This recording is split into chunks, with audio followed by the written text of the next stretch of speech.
Overseas پاکستانیوں نے ملاقات کی، ڈونلڈ ٹرمپ کو بتایا کہ ہم ایک شرط پر آپ کو ووٹ دیں گے، اور تقریباً 99% اوورسیز پاکستانیوں نے ڈونلڈ ٹرمپ کو ووٹ دیا، صرف ایک شرط کے اوپر، عمران خان کی رائے کے حوالے سے وہ اپنا کردار ادا کریں گے۔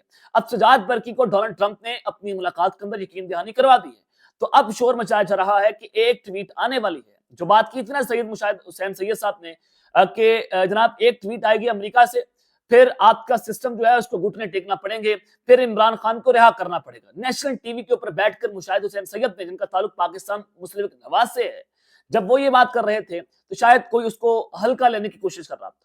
اب اس ملاقات سے چیزیں بڑی واضح ہو گئی ہیں کہ 1 جنوری کو ڈونلڈ ٹرمپ آ جائیں گے، اور ابھی وہ اپنی کابینہ کو طے کر رہے ہیں کہ ایف بی آئی کا چیف کون ہوگا، جناب ان کا اٹارنی جنرل کون ہوگا، ساری چیزیں وہ اس وقت طے کر رہے ہیں، کابینہ کے لوگوں کو وہ طے کر رہے ہیں بیٹھ کر۔ اس سے نظر آتا ہے کہ اب جو 1 جنوری ہے، یعنی کہ جو یہ مہینہ رہ گیا ہے، یہ 25 دن ہے، یہ بہت فیصلہ کن ہونے والے۔ ان 25 دنوں کے اندر اسٹیبلشمنٹ نے کچھ اہم فیصلے لینے ہیں، اور پھر 2 روزہ فارمیشن کمانڈرز کانفرنس بھی ہوئی، اس کے اندر بھی کچھ چیزوں کو طے کیا گیا ہے۔ اب یہ فائنل اوور شروع ہو گیا ہے۔ اب دوسری جانب عمران خان صاحب نے بھی بہت بڑا اعلان کر دیا۔ خان صاحب گھٹنے ٹیکنے کو تیار نہیں۔ خان کو پتہ ہے کہ جناب میں جتنی دیر ڈٹا رہوں گا، جتنی دیر مزاحمت کروں گا، اتنی دیر یہ سسٹم مزید کمزور ہو جائے گا، وہ اپنے گھٹنوں کے بل گر جائے گا، وہ اپنے وزن پر گر جائے گا۔ تو لہٰذا عمران خان صاحب نے ایک ایسا اعلان کر دیا، ایک ایسا دھماکہ کر دیا کہ آپ بھول جائیں ڈی چوک کے احتجاج کو، اب بہت بڑا کام ہونے جا رہا ہے۔ خان صاحب فائنل کارڈ کی بات کر رہے تھے۔ اب عمران خان کی جانب سے جو پیغام دیا گیا ہے وہ بہت امپورٹنٹ ہے۔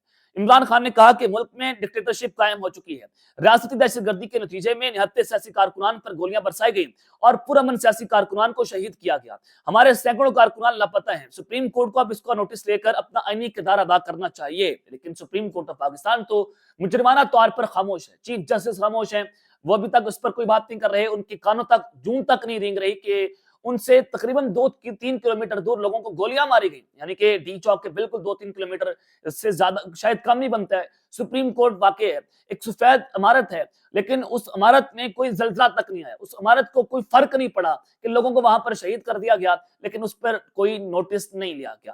اب جناب انہوں نے کہا عمران خان صاحب نے کہ ہم اپنے پہلے بھی انسانی حقوق کے خلاف سنگین ورزیوں پر supreme court, Lahore high court اور اسلام آباد ہائی کورٹ سے رجوع کر چکے ہیں، لیکن عدالتوں کی جانب سے کوئی ایکشن نہیں لیا گیا اور ملک اس نہج پر پہنچ گیا ہے۔ ہم 13 دسمبر کو پشاور میں شہداء کو خراج عقیدت پیش کرنے کے لیے عظیم الشان اجتماع منعقد کریں گے۔ اس اجتماع میں اپوزیشن کی سیاسی جماعتوں کو شرکت کی دعوت دی جائے گی۔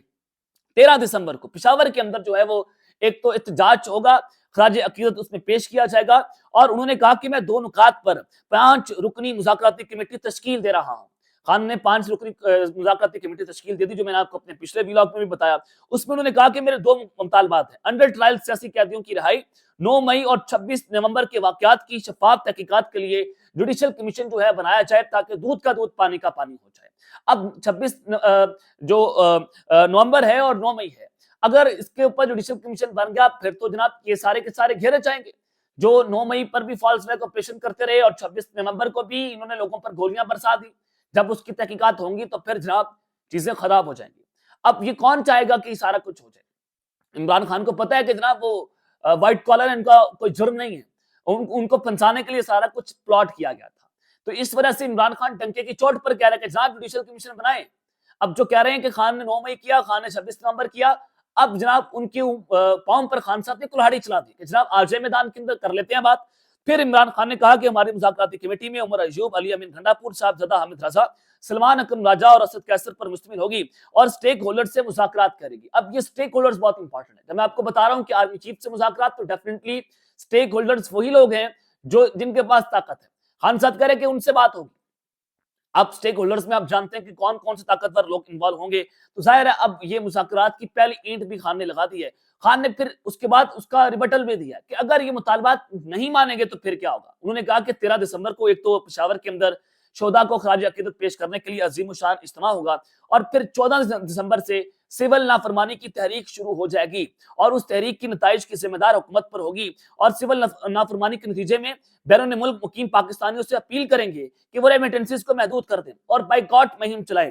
اس تحریک کے دوسرے مرحلے میں اس سے آگے بھی جائیں گے۔ خان صاحب نے بائیکاٹ کا اعلان کر دیا، ملک جام کرنے کا اعلان کر دیا کہ جناب ملک جام ہو جائے گا، آپ پھر بغیر کیسے سسٹم کو چلا سکتے ہیں۔ اب اطلاعات کے مطابق ذرائع بتاتے ہیں کہ عمران خان صاحب جو ہے بائیکاٹ کا کارڈ کھیلنے والے ہیں، اور اگلے 2 ماہ کے لیے سب کچھ ساکت کر دیا جائے گا، سب کچھ روک دیا جائے گا، ملک جیم کر دیا جائے گا، اور ساتھ دنیا بھر میں علامتی بھوک ہڑتال کیمپ بھی لگائے جائیں گے۔ بجلی، گیس، موبائل ریچارج، ٹیلی فون نیٹ کے بل جمع نہیں کروائے جائیں گے، نہ کوئی ریمیٹنس پاکستان کے اندر بھیجے گا، نہ ہی کوئی فالتو چیز خریدے گا۔ بس ضرورت کی کھانے پینے کی اشیاء، وہ بھی فوجی برانڈ کے علاوہ، ہر جگہ پر احتجاج، بینکوں سے سونا سب واپس نکلوایا جائے گا، ڈالر بینکوں کی بجائے کرپٹو کرنسی فارکس میں لین دین کی جائے گی، اور مزید کچھ بڑا ہونے جا رہا ہے۔ یہ عمران خان صاحب کا پہلا کارڈ ہے جو اس وقت سامنے آیا ہے، جو ذرائع بتا رہے ہیں کہ اس وقت صورتحال اس نہج پر خان صاحب نے پہنچا دی ہے۔ خان صاحب اس وقت جو ہے وہ ڈٹ چکے ہیں۔ اب عمران خان کا جو یہ فائنل کارڈ ہے، یہ اتنا خطرناک ہے کہ اس کو سسٹم اس کا بوجھ برداشت کرنے سے قاصر ہوگا، اور یہ 25 دن بہت امپورٹنٹ ہے دسمبر کے، اور جنوری سے ایک نیا سورج طلوع ہو جائے گا۔ یہ آپ کو میں بتا رہا ہوں، 1 جنوری 2025، یہ تاریخ آپ یاد کر لیں۔ تو یہ تفصیلات ہیں جو میں نے آپ کے سامنے رکھی ہیں۔ اب تک کے لیے اتنا ہی، اپنا خیال رکھیے گا، اور اس چینل کا اپنے لازمی حل خیال کے بعد، پاکستان زندہ باد۔